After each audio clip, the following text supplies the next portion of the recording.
Here in this video we solve problem number 11 and problem number 12 using tricks. In the first problem, if the ratio of cost price to the selling price is 10:11, what is the rate of percent of profit? Now if we assume cost price is 10, then selling price would be 11, and our formula for profit percent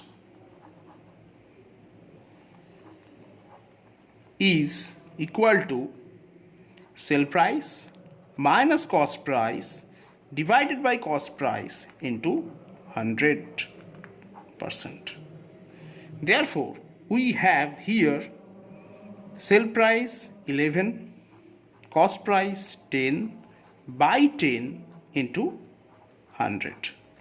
Therefore, our answer is 1 by 10 into 100. That means 10%.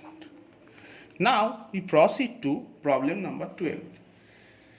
In the problem number 12 is that if the cost price of 25 chairs is equal to the selling price of 30 chairs, then what is the loss percent?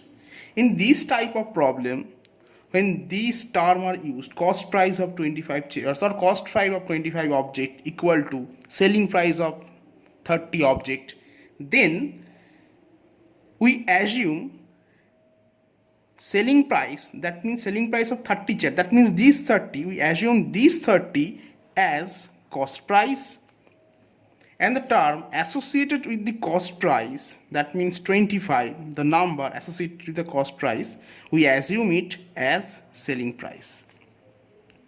That means selling price of 30 chair, we use 30 as cost price, and cost price of 25 chair, we use 25 as selling price, and we use the same formula.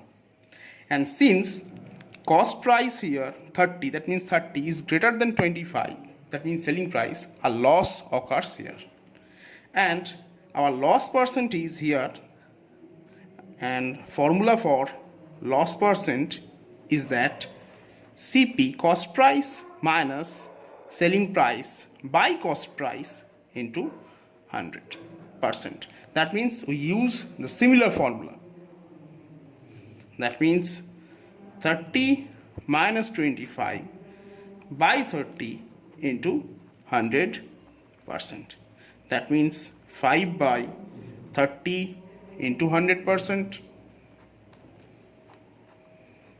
5 6 are 30, 50, and this is 3. That means 16 whole 2 by 3%, and this is our loss percent.